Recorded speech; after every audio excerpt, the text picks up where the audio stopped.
Okay, तो भगवान ने कहा कि ऐसे प्रवचन सूर्यदेव विवस्वान से किया था, तो उस समय अर्जुन भी किसी भिन्न रूप में, भिन्न मतलब डिफरेंट, अर्जुन रूप में नहीं था, वो किसी और रूप में था। जैसे भगवान के अलग अलग रूप होते हैं तो हम लोग के भी होते रहते हैं, कभी पेड़ बने, कभी पक्षी बने, ठीक है, कभी वृक्ष बन गए, तो कभी पानी वाले जीव बन गए, ठीक, हम लोग भी चेंज करते रहते हैं। और भगवान क्या करते हैं, चेंज करने के बाद भी वो हमेशा दिव्य रहते हैं, अच्युत रहते हैं, अद्वैत रहते हैं, ठीक है।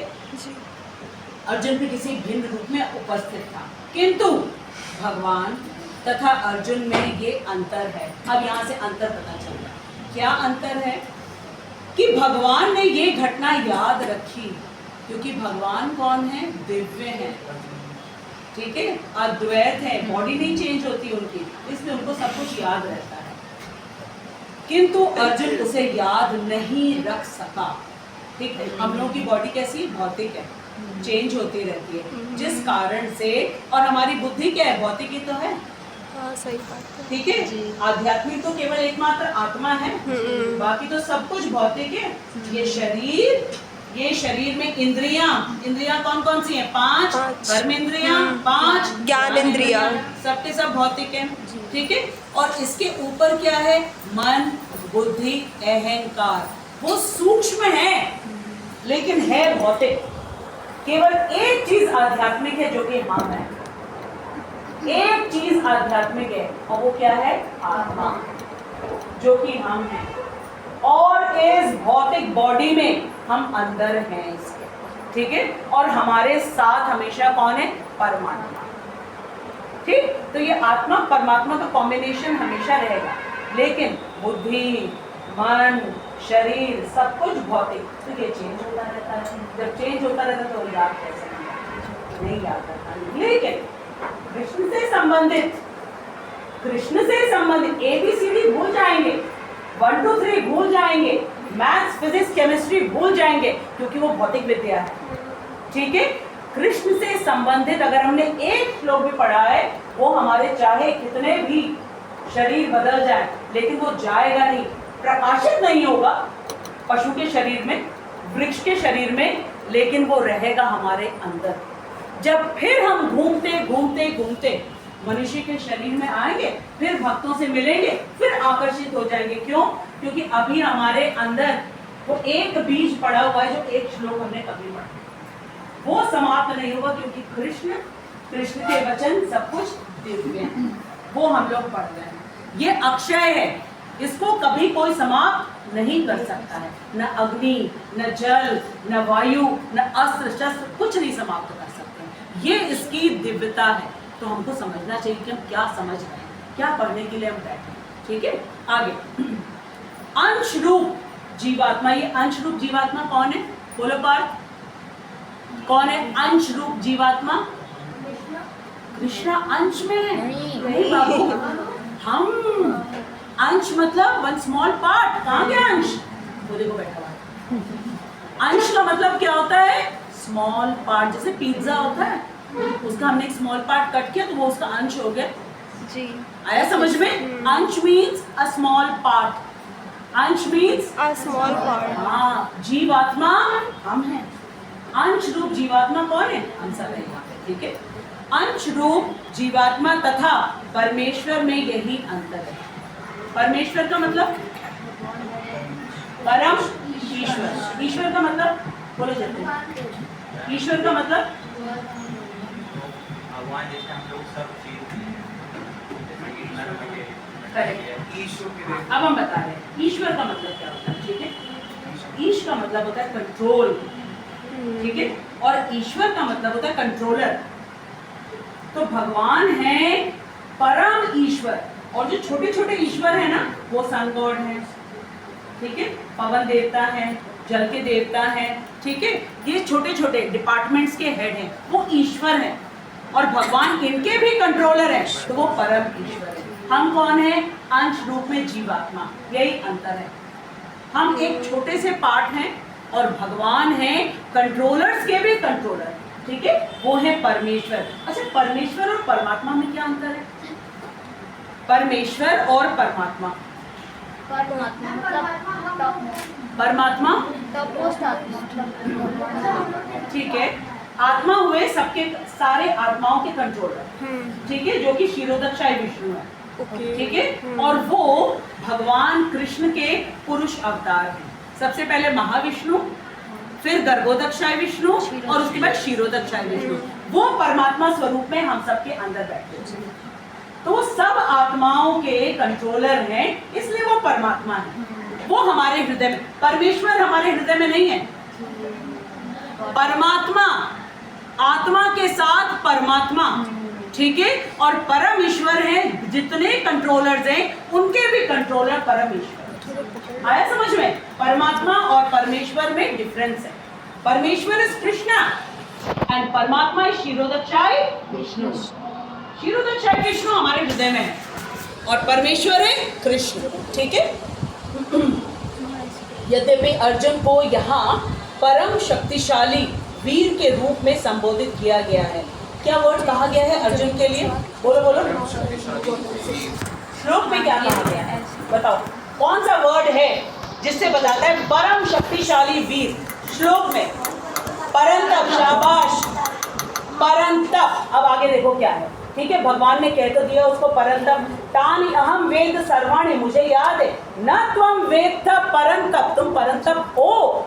परंतप अर्थात सबसे ज्यादा शक्तिशाली वीर, ठीक है। यद्यपि अर्जुन को यहाँ परम शक्तिशाली वीर के रूप में संबोधित किया गया है, जो शत्रुओं का दमन कर सकता है, ठीक है, शत्रुओं को अपने कंट्रोल में रखता है। कौन? परंतप, ठीक है। किंतु विगत कर्मों, सॉरी विगत जन्मों, विगत जन्म का मतलब क्या होता है? जो जन्म बीत गए, पास्ट के, ठीक है। परंतप होने के बावजूद अर्जुन जो है अपने बीते हुए जन्मों की कोई बात उसको याद नहीं है।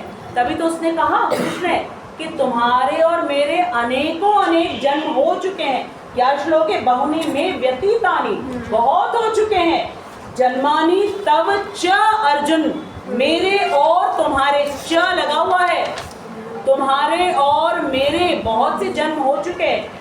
तानि अहम वेद सर्वाणि, मुझे याद है।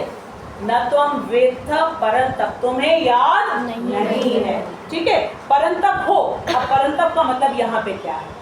इस भौतिक जगत में तुम बड़े पावरफुल हो गए, शत्रुओं के ऊपर तुम कंट्रोल कर लेते हो, हरा देते हो, धन ले आते हो, इसलिए तुम्हारा नाम धनंजय है, ठीक है। शत्रु तुमको देख के कांपते हैं क्योंकि तुम्हारे पास पशुपतास्त्र है, शिव जी का दिया हुआ, तुम्हारे पास वज्र है, इंद्र का दिया हुआ, ठीक है। तुमको सूर्य नारायण भगवान ने ये रथ दिया है, ठीक है। उसके जो 4 घोड़े हैं वो चित्र रथ ने दिया हुआ है। इतना सब कुछ तुम्हारे पास होते हुए भी भौतिक जगत का चाहे कितना भी धन हो जाए, कितना भी मान सम्मान हो जाए, लेकिन विगत जन्मों का किसी को याद रहेगा? Not possible. जब अर्जुन को नहीं याद है तो हम लोगों की अवस्था देखो, जबकि वो नित्य सखा है और पार्षद है। अब अपने आप को और अर्जुन के साथ कंपेयर करो। मैंने बताया ना, भगवान और साधारण जीवात्मा में क्या अंतर है। और हम लोग साधारण से भी साधारण। अर्जुन तो नींद में भी कृष्ण का नाम लेते, तभी तो वो उनके नित्य पार्षद है, नित्य सखा है, लेकिन वो भी भूल जाते हैं। मेमोरी की ये हाल हो रखा है, ठीक है। अब आगे देखो, यद्यपि अर्जुन को यहाँ परमशाली शक्तिशाली वीर के रूप में संबोधित किया गया है, जो शत्रुओं का दमन कर सकता है, किंतु विगत जन्मों के जो घटनाएं घटी हैं उसे स्मरण रखने में वह अक्षम है। अक्षम मतलब सक्षम नहीं है वो, सक्षम का ऑपोजिट है, अक्षम है वो, ठीक है। सक्षम नहीं है, असमर्थ है, शाबाश।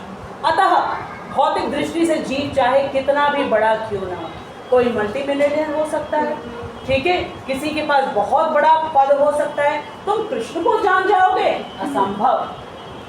जब तुम अपने विगत जन्मों को नहीं जानते, लोग कहते ना कृष्ण को हम जानते हैं, मुंह जवानी भगवत गीता बोल सकते होगे, लेकिन कृष्ण को नहीं जान सकते, कभी कोई नहीं जान सकता, केवल एकमात्र भक्त जानते हैं। हरिमोहन प्रभु जी ने बहुत सुंदर एक हम लोगों को कोटेशन दिया था। क्या दिया था? कि जितने इस भौतिक जगत में जो भी वस्तुएं हमको दिखती हैं उनके कंट्रोलर हैं देवी देवता। देवी देवताओं के कंट्रोलर हैं नंद नंदन। और नंद नंदन के कौन कंट्रोलर हैं? भक्त। उनका नाम क्या है? ऐसी भक्ति वेदांत श्रीला प्रभुपाद। श्रीला प्रभुपाद से कृष्ण ने कहा था आप इस भौतिक जगत में जाइए। प्रभुपाद ने कहा मैं नहीं जाऊंगा, मैं राधा रानी का सेवक हूँ, मैं यहाँ सेवा करने में बहुत आनंद में हूँ, मैं नहीं जाऊंगा वहाँ पे। कृष्ण कहते तुम्हें जाना पड़ेगा। प्रभुपाद के मैं नहीं जाऊंगा। कृष्ण कहते तुम्हें जाना पड़ेगा। प्रभुपाद के मैं नहीं जाऊंगा। कृष्ण कहते भैया क्या चाहिए? अगर मैं जाऊंगा, प्रभुपाद ने कहा अगर मैं जाऊंगा तो थोड़ी सी भी कोई सिंसियर सेवा यदि मेरे प्रति करेगा तो कृष्ण बताओ तुम उनको मोक्ष प्रदान करोगे? अर्थात जन्म मृत्यु के निरंतर चक्र से मोक्ष प्रदान करोगे? कृष्ण ने कहा हाँ।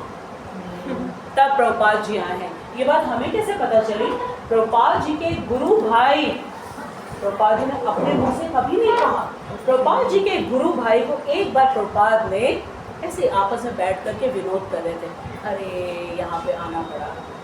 कृष्ण ने बड़ा फोर्स किया तो मैंने भी कृष्ण को कहा ये देते हो मुझको। इसीलिए कहते हैं प्रभुपाद की एक भी पुस्तक को कोई अगर ठीक है सिंसियरली पढ़ने का प्रयास करेगा, प्रभुपाद ने क्योंकि कह दिया है कि उसको लेके जाना पड़ेगा तो कृष्ण को लेके जाना पड़ेगा। तो नंद नंदन के भी कंट्रोलर है उनके भक्त। तभी यहाँ पे बताया वेदेषु अदुर्लभम, ठीक है, वेदेषु दुर्लभम आत्म दुर्लभम अदुर्लभम आत्म भक्त। वेदेषु दुर्लभम, वेदों के द्वारा हम दुर्लभ हैं, लेकिन अदुर्लभ मतलब सुलभ हो जाते हैं। किसको? अपने भक्तों को। जब प्रभुपाद जी क्लास लेते थे ना, एक भी यहाँ वहाँ पे अगर व्यक्ति नहीं होता था तो जो ऑर्गेनाइजर्स कहते थे कि प्रभुपाद जी हमने तो बहुत सारे लोगों को बुलाया था, कोई नहीं आया। प्रभुपाद जी कहते पूरा भरा हुआ है, यहाँ ब्रह्मा जी बैठे हैं, शिव जी बैठे हैं, नारद जी बैठे हैं, क्योंकि जहाँ भगवान की कथा होती है आप लोगों को लग नहीं रहा है यहाँ पे विराजमान है वो अदृश्य रूप से, क्योंकि हमारी दृष्टि है नहीं कि हम उन्हें पहचान सके। इसलिए जब हम भगवान की कथा सुनने को बैठते हैं ना, सावधान होकर के बैठना चाहिए। वैष्णव एटिकेट है कि यहाँ पे ब्रह्मा जी भी हैं, दुर्गा जी भी हैं, सरस्वती जी भी हैं, लक्ष्मी जी भी। जिस तरीके से अर्जुन के रथ पे सब लोग सवार थे, हनुमान जी वहाँ पे बैठे हुए हमेशा सेवा के लिए तत्पर, इसी तरीके से यहाँ पर भी सबके सब हमको केवल मालूम नहीं है, हमको केवल दिख नहीं रहा है, इसलिए हमें ऐसा लगता है हम कैसे भी कुछ भी करें। ठीक है, तो आगे अब चलते हैं हम लोग। अतः भौतिक दृष्टि से जीव चाहे कितना भी बड़ा क्यों न हो, वह कभी परमेश्वर और परमात्मा में अंतर समझ में आ गया? Very good. परमेश्वर की समता नहीं कर सकता है, कभी भी कृष्ण के बराबर इक्वलेंट नहीं हो सकता है। ठीक, भगवान का नित्य संगी निश्चित रूप से मुक्त पुरुष है। मुक्त पुरुष क्यों है? क्योंकि हमेशा उसका मन भगवान में लगा हुआ होता है। इस भौतिक जगत की कोई चीज उसको चाहिए ही नहीं, तो वो यहाँ रहते हुए भी मुक्त रहता है। इस संसार के किसी भी चीज के बंधन में नहीं बनता। ठीक है, तो भगवान का जो निश्चित रूप से सखा होता है वो मुक्त पुरुष है, किंतु वह भगवान के तुल्य नहीं है। मुक्त अवश्य है, किन चीजों से मुक्त है? सतो रजो तमो से मुक्त है। जो भक्त होता है, ठीक है, आप परमेश्वर प्रभु जी को, ठीक है, आप सोच सकते हो कि उनको सतोगुण रजोगुण या तमोगुण उनको छू सकती है? नहीं छू सकती है, क्योंकि जिनके मन में हृदय में हमेशा भगवान का कीर्तन चलता रहता है उनको सतो रजो तमो नहीं छू सकती है। ठीक है, लेकिन क्या वो भगवान है? नहीं, तुल्य नहीं है। ठीक है, उनको ये भौतिक जगत के गुण नहीं छू सकते हैं, मतलब उनको बंधन में नहीं डाल सकते हैं, लेकिन क्या वो भगवान के बराबर है? नो। ठीक, आगे क्या कहा जा रहा है? ब्रह्म संहिता में भगवान को अच्युत कहा गया है। अब अच्युत की डेफिनेशन आ रही है। ठीक, क्या है? जिसका अर्थ होता है कि भौतिक संपर्क में रहते हुए भी अपने को नहीं भूलते। हम अपने को क्यों भूल जाते हैं? रजोगुण, तमोगुण, सतोगुण। सतोगुण की क्या प्रॉब्लम है? क्या हो जाता है? अहंकार। हम अपने आप को भूल गए। क्या भूल? हम हैं कौन? आत्मा, और फिर आत्मा तो ये अधूरा हो गया परिचय, भगवान के अंश है, करेक्ट। और आगे बोलो, एक और रह गया बस, नित्य कृष्ण दास, ये पूरा परिचय। ठीक है। अच्युत जो है, अच्युत वो होते हैं जो कभी अपने आप को नहीं भूलते हैं। ठीक। प्रमाण क्या है? 6 दिन के हैं कृष्ण। पूतना आई, 6 दिन के बच्चे में कितनी ताकत है, कितना सामर्थ्य है? कोई सामर्थ्य नहीं है। 6 दिन का बच्चा सबको, सबने देखा होगा। ठीक है। किसको मारा? पूतना को। 1 महीने के थे तब शक्टासुर को कैसे मारा? अंगूठे से बैलगाड़ी के छकड़े को बस छू दिया, और वो बैलगाड़ी कहाँ जा करके गिरा। ठीक है। उसके बाद यशोदा मैया आ गई, क्योंकि बहुत रो रहा था कृष्ण। कृष्ण को भूख लगी थी, गुस्सा भी आ रहा था कृष्ण को। क्या कृष्ण का गुस्सा क्या तमोगुणी है? नहीं, लीला करने के लिए, लीला करने के लिए कि मुझे यहाँ पे लिटा दिया गया है। सब वहाँ पे जो है, सब वहाँ पे मिल करके इतना बड़ा उत्सव कर रहे हैं, और मुझे घर के बाहर, मेरे लिए उत्सव हो रहा है और मुझे घर के बाहर। ठीक है। तो कृष्ण जोर जोर से रोने लगे। रोने में क्या करते छोटे बच्चे? पैर ऐसे ऐसे करते हैं, बस अंगूठा टच कराया था किसमें? बैलगाड़ी में। और वो बैलगाड़ी कहाँ जा करके गिरा। इतनी तेज जब आवाज हुई, क्यों? क्योंकि उसमें एक असुर बैठा हुआ था, शक्टासुर। ठीक है। उसका तो समापन हो गया तुरंत ही। अब यशोदा मैया दौड़े दौड़े आई। कब दौड़े दौड़े आई? बच्चे को चुप कराने के लिए माँ क्या करती है? स्तनपान कराती है। वो स्तनपान करा रही है, चुप तो हो गए कृष्ण। अब एक और लीला शुरू हो गई उनकी। क्या? शरीर का वजन बढ़ाने लगे। इतना ज्यादा शरीर का वजन हो गया, इतना ज्यादा शरीर का वजन हो गया कि यशोदा मैया अपने गोद में लेके उनको नहीं बिठा पा रही हैं, और उनको बगल में लिटा देना पड़ा। जैसे ही बगल में लिटाए और वो सो गए। अब एक और लीला शुरू हो गई। ठीक है। तो अब कृष्ण ने सोचा कि अभी एक और आ रहा है, कंस ने भेजा है।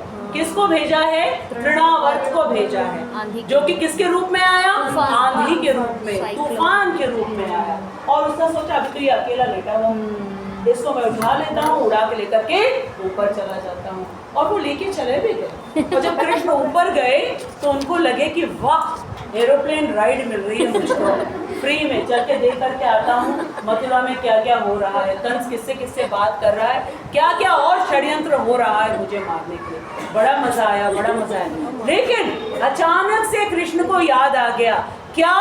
यशोदा मैया बाहर आएंगी, मुझे नहीं देखेंगी।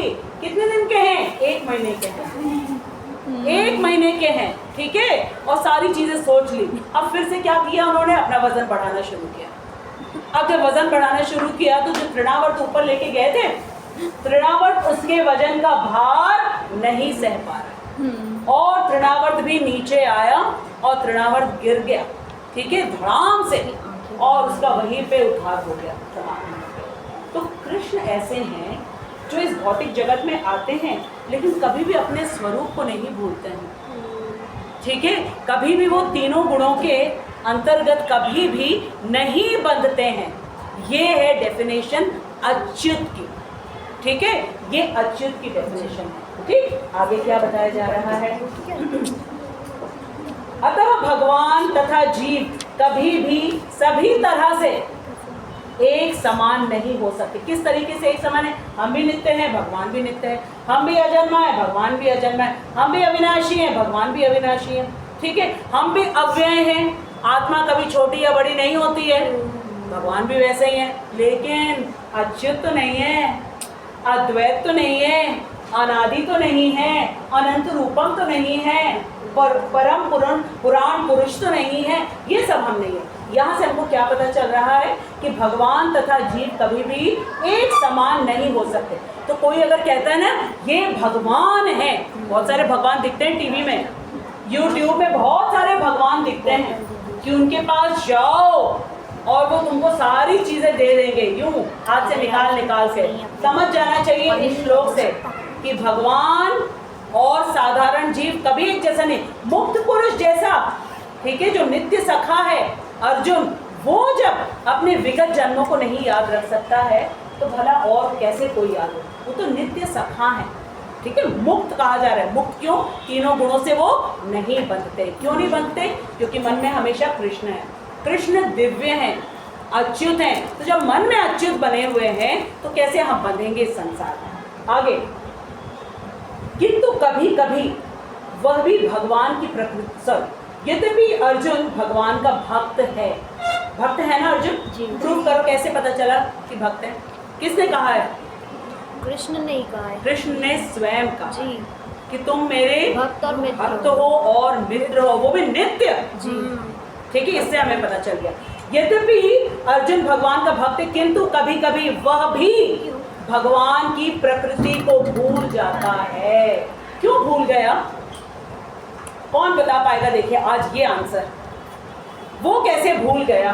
क्योंकि वो भी एक्ट कर रहे हैं हमको बताने के लिए। किसके द्वारा? किसकी इच्छा से? कृष्ण की इच्छा हाँ, कृष्ण ने ही बुला दिया है, ठीक है, ताकि हमें भगवत गीता दे सके। आई बात समझ में?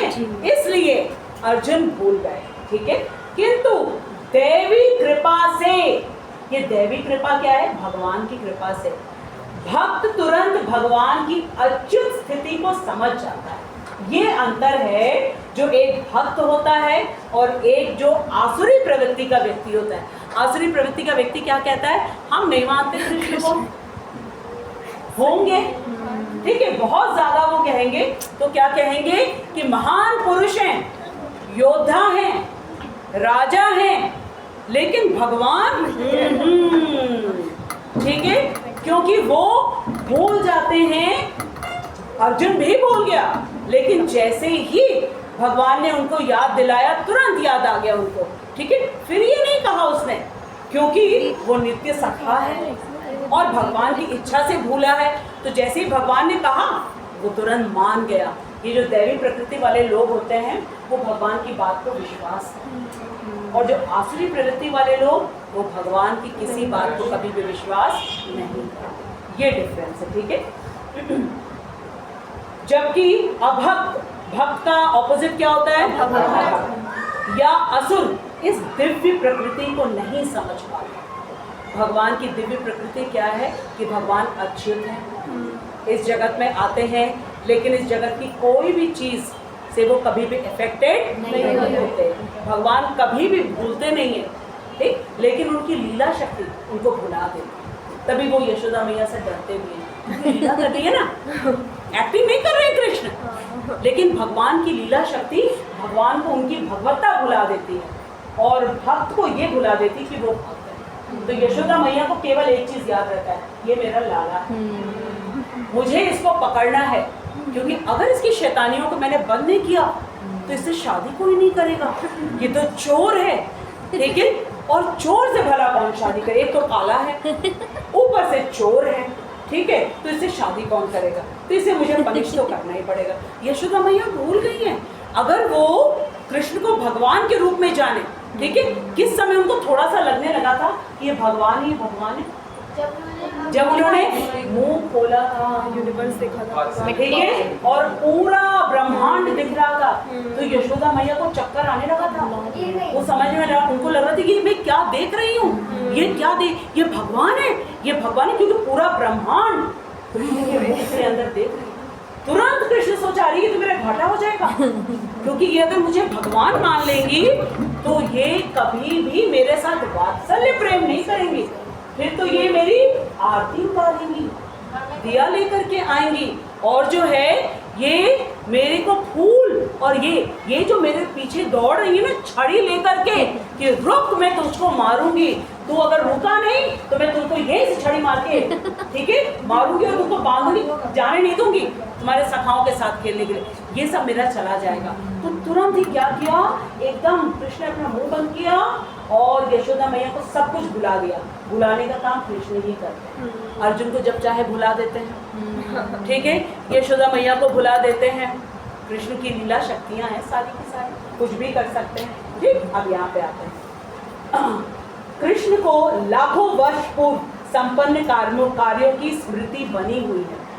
लाखों वर्ष पूर्व जो कुछ भी कृष्ण ने किया है उस सबकी याद है, किंतु अर्जुन को स्मरण नहीं है। यद्यपि अर्जुन तथा कृष्ण दोनों ही शाश्वत स्वभाव के। शाश्वत का मतलब नित्य, ठीक है। स्वभाव का मतलब है स्वरूप, ठीक है। दोनों शाश्वत हैं, हम भी शाश्वत हैं क्योंकि हम तो आत्मा हैं, और हमारा शाश्वत स्वरूप क्या है? नित्य कृष्ण दास। ये चेंज नहीं होता है, ठीक है। यहाँ पर हमें ये देखने को मिलता है कि शरीर परिवर्तन के साथ साथ जीवात्मा सब कुछ भूल जाता है, ठीक है। जीवात्मा का क्या बदला? शरीर। शरीर किस चीज से बना हुआ है? पंच तत्व से बना हुआ है। ये पंच तत्व क्या है? भ से भूमि, ग से गगन, व से वायु, अ से अग्नि, न से नीर। क्योंकि हमारा पंच तत्व से बना है, इसलिए ये भौतिक शरीर समाप्त हो जाता है, और भौतिक शरीर समाप्त होते ही जीवात्मा सब कुछ भूल जाता है। ये भूलना भी जो है ना बड़ी कृपा है, क्योंकि अगर हमको अपना पिछला सब याद रहे कि हम लोगों ने कितने बुरे बुरे कार्य किए हैं, तब तो हम सिर उठा के चल ही ना पाए। इसलिए कृपा करके सब भुला देते हैं और फिर से भगवत गीता देते हैं कि अब की भगवत गीता पढ़ो और अब की गलत काम नहीं करना, कि बार बार मुझे तुम्हारा शरीर परिवर्तन करना पड़े, ठीक है, और तुमको मैं भुलाता रहूं। तुम भूलते रहोगे तो तुम अपने नित्य घर जो कि गोलोक वृंदावन धाम, वहां पहुंचोगे ही नहीं। यहाँ 84 लाख में घूमते रहोगे। इसके लिए तो तुमको नहीं भेजा था। तुम मेरे नित्य अंश हो, तुम्हें तो मेरे पास वापस आना है ना। भूल के यहाँ बैठे रहोगे तो कैसे आओगे? लेकिन भुला देते हैं कृपा करके, वरना हम कभी आंख नहीं उठा पाएंगे, कभी मुस्कुरा नहीं पाएंगे, कभी खुश नहीं हो पाएंगे, क्योंकि हमें अपने विगत जीवन का सारे पाप दिखते रहेंगे, ठीक है। आगे, किंतु कृष्ण सब स्मरण रखते हैं। अच्छा, कृष्ण अगर स्मरण ना रखे तो क्या होगा? तो क्या होगा? बड़ी प्रॉब्लम आएगी, ठीक है। कृष्ण कैसे स्मरण रखते हैं? हमारे हृदय में परमात्मा रूप में बैठे हैं, ठीक है। और परमात्मा का मालूम, परमात्मा और कृष्ण में अंतर मालूम क्या है? कौन बताएगा? परमात्मा और कृष्ण में अंतर क्या है? परमात्मा आत्मा के साथ है, सबके साथ। हाँ, परमात्मा आत्मा के साथ, ठीक है। और कृष्ण, परमात्मा और कृष्ण में अंतर अभी हम आज बता रहे हैं, ठीक है। ध्यान से सुनना। परमात्मा का केवल दो काम, ठीक है। अनुमंता, उपदृष्टा। क्या काम है? अनुमंता। अनुमंता मतलब परमिशन देना, ठीक है। हमने इच्छा की भगवत गीता क्लास में नहीं जाएंगे, ठीक है। परमात्मा क्या कहेंगे? मत जाओ, ठीक है, मत जाओ। हमने कहा भगवत गीता क्लास में हम जाएंगे, परमात्मा क्या कहेंगे? ठीक है, जाओ। अनुमंता, ठीक है, क्योंकि अगर वो बैठे नहीं है तो हम आ सकते भगवत गीता क्लास में? नहीं आ सकते, ठीक है। अनुमंता का मतलब होता है जो हमको हर चीज की अनुमति प्रदान करते हैं, हर चीज की। झूठ बोलने का मन है? अनुमति। सही बात है। मारने का मन है? अनुमति, ठीक है। अच्छे कार्य करने का मन है? अनुमति। भगवत गीता पढ़ने का मन है? अनुमति। अनुमंता, ठीक है। और दूसरा क्या काम है? उपदृष्टा। उपदृष्टा मतलब देखते रहते हैं केवल, अनुमति प्रदान करेंगे और देखते रहेंगे, और देख के क्या करेंगे? नोटिंग। भगवत गीता क्लास में बैठे बैठे माइंड कहाँ गया? भगवत गीता क्लास में बैठे बैठे हम क्या सोच रहे हैं, क्या कर रहे हैं, ये यहाँ पे परमात्मा का काम चालू है, ये नोटिंग चल रही है उनकी। कृष्ण ये काम नहीं करते हैं, ठीक है। लेकिन जब हम कृष्ण के एक एक वचन को सुन करके अपनी बुद्धि और मन को कृष्ण को पूर्ण रूप से शरणागत कर देते हैं, तब यहाँ से परमात्मा का रोल खत्म। तब यहाँ पे आके कौन बैठते मालूम? कृष्ण। क्योंकि कृष्ण हमेशा आनंद में रहते हैं, वो स्वामी है, उनका नोटिंग का काम नहीं है, वो एंजॉयर हैं, बांसुरी बजाते हैं। जब हमारी ओर से पूरी तरीके से निश्चित हो जाते हैं कि अब इसके मुझे कर्म को नोट नहीं करना पड़ेगा, इसकी हर सोच हर क्रिया मेरी प्रसन्नता के लिए, तब यहाँ से परमात्मा का एग्जिट और कृष्ण आगे यहाँ बैठ जाते हैं। तो सारे भक्तों के हृदय में, आप लोग एक भक्त को तो जानते ही हो, कर्णेश भक्त, ठीक है, और एक और सबसे बड़े भक्त हैं श्रीला प्रभुपाद। इन सबके हृदय में कौन है? गोविंद। भक्तों के हृदय में गोविंद और हम सबके हृदय में परमात्मा। क्योंकि नोटिंग करनी पड़ती ना भाई, ठीक है, नोटिंग करनी पड़ेगी। गोविंद नहीं नोट करेंगे, गोविंद बांसुरी बजाते हैं और परमात्मा शंख चक्र गदा पद्म लेकर के रहते हैं। अनुमंता उपदृष्टा, ये डिफरेंस है परमात्मा में और विष्णु में, ठीक है। जब जीवात्मा पूरी तरीके से शरणागत हो जाता है तब उसके हृदय में परमात्मा रहते हैं नहीं, कौन आ जाते हैं? गोविंद। गोविंद। जब तक शरणागत नहीं है तब तक कौन रहते हैं? परमात्मा। ठीक है, आया समझ में? अच्छा, अब खत्म होने वाला है। किंतु कृष्ण सब स्मरण रखते हैं क्योंकि वे अपने सच्चिदानंद शरीर को बदलते नहीं। हम जीवात्मा हैं, हमारा पंच तत्व का शरीर बदलता रहता है और भगवान का शरीर कैसा है? सत चित आनंद। सत मतलब नित्य, चित मतलब फुल ऑफ नॉलेज और आनंद का मतलब फुल ऑफ हैप्पीनेस। भगवान का शरीर कैसा है? सच्चिदानंद। और हमारा टेम्पररी भौतिक पंच तत्व का। हमारा शरीर सत है, नित्य है? नहीं। हमारा शरीर में फुल नॉलेज है? नहीं, कुछ नहीं मालूम है हमको हमारे शरीर के अंदर क्या है, ठीक है। और क्या हमारा शरीर आनंददायक है? नहीं।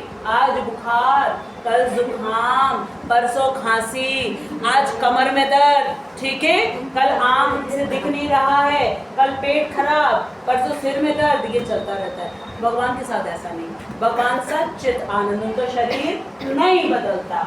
हमारा भौतिक शरीर है जो कि सत नहीं है, असत है, अचित है और निरानंद है। हमारा शरीर कैसा है? असत और अचित और निरानंद, कोई आनंद नहीं है। इसीलिए कहते हैं ये दुखालयम है, अशाश्वतम है ये पूरा भौतिक जगत, ये हमको दुख देता है, ठीक है, और ये शाश्वत नहीं है। ठीक, अब आगे एंड में उनसे संबंधित हर वस्तु नहीं मिलती। वे अद्वैत, अच्युत की हमको परिभाषा मिल गई। अब अद्वैत की, वे अद्वैत है जिसका अर्थ है कि उनके शरीर तथा उनकी आत्मा में कोई अंतर नहीं है। आगे समझ में जी। अब अगली बार जब अद्वैत और अच्युत की हम परिभाषा पूछेंगे और अगर नहीं बोलोगे है नीचे ना, वेरी गुड, ठीक, ध्यान रखना समझावन लाल को, ठीक है। चूंकि सर उनसे संबंधित हर वस्तु, उनसे कृष्ण से संबंधित हर वस्तु आत्मा है, क्योंकि कृष्ण परमात्मा परमेश्वर, तो उनसे संबंधित हर चीज क्या है? चेतन, आत्मा, जीवित, ठीक है। जबकि बद्ध जीव अपने शरीर से भिन्न होता है। बद्ध जीव कौन है? हम। और इस शरीर से हम भिन्न हैं, ठीक है। और भगवान और भगवान के शरीर में कोई अंतर नहीं है, इसलिए वो कौन है? अद्वैत है। आगे, चूंकि भगवान के शरीर तथा आत्मा अभिन्न है, अभिन्न का मतलब कोई अंतर नहीं है, अतः उनकी स्थिति तब भी सामान्य जीव से भिन्न बनी रहती है जब वे भौतिक स्तर पे अवतार लेते हैं। अब यहाँ पे बात, विष्णु को तो सब मानते हैं, आप लोगों को मालूम है, नारायण को सब मानते हैं, इवन असुर मानते हैं, लेकिन जब कृष्ण आते हैं उनको नहीं मानते हैं। सबसे बड़ा प्रमाण क्या है? ब्रह्मा जी और इंद्रदेव, वो हो गए भ्रमित, इंद्र भ्रमित हो गए। ये बड़े बड़े देवता तो हम लोग कहाँ से पहचाने? सच में इतने बड़े बड़े देवता। और सुनो, वरुण देवता किसको देख के नहीं पहचाने? लक्ष्मण जी को, हनुमान जी को, नित्य पार्षद हैं। हनुमान जी हाथ जोड़ के कह रहे हमको इसमें सेतु बनाने दीजिए, और वरुण देवता मार उछाले मारे। लक्ष्मण जी भी वहां पे खड़े, नहीं पहचान रहे कि अनंत हैं ये, यही बलराम है, नहीं समझ पा रहे। जैसे ही वहां पे राम खड़े हुए, क्योंकि कौन सा भेष धारण किया? वनवासी। बस कहा लक्ष्मण लाओ मेरा सारंग, तुरंत राइट टाइम हो गए। कौन? वरुण देव। हाथ जोड़ के आके प्रकट हो गए। तो जब बड़े बड़े देवता भगवान को नहीं जान पाते हैं तो हम और आप कैसे जानेंगे? एक तरीका है भक्त। श्रीला प्रभुपाद बता रहे हैं, श्रीला प्रभुपाद के कंट्रोल में है कृष्ण, श्रीला प्रभुपाद के कंट्रोल में है कृष्ण, लेकिन हमारा नाम तभी प्रभुपाद उनको रेफर करेंगे जब हम 4 नियमों का पालन करेंगे, 16 माला जप करेंगे, 16 राउंड्स चैंटिंग। भगवान को भोग लगाए बगैर जीवा से कोई चीज हम लेंगे नहीं, स्पर्श नहीं करेंगे, भूखे रहना पड़े नहीं खाएंगे, कृष्ण को नहीं खिलाएंगे तो हम भी नहीं खाएंगे। ठीक है, अगर ये हमने कर लिया इतनी छोटी सी चीज को, फिर आप देखो प्रभुपाद कहेंगे कि इनको लेके चलना है, कृष्ण कहेंगे ये सर। ठीक, आगे असुरगण भगवान की इस दिव्य प्रकृति से तालमेल नहीं बैठा पाते हैं, क्योंकि असुर कौन होते हैं? जो कभी भी भक्त से भगवत गीता नहीं पढ़ते, असुर। तो कैसे समझेंगे? तो वो भगवान की दिव्यता को कैसे समझेंगे? हम कैसे समझ पा रहे? स्कूल में तो नहीं समझाया जाता, भगवत गीता से समझाया जा रहा है, और वो भी भगवान से डायरेक्टली नहीं, भक्त के थ्रू हम समझेंगे। ठीक है, जिसकी व्याख्या अगले श्लोक में भगवान स्वयं करने वाले हैं। ठीक है, तो आज हम लोगों ने भगवान और जीवात्मा में अंतर समझा। जीवात्मा भी 2 कैटेगरी के हैं, एक दैवी प्रकृति के हैं और एक असुर वाले।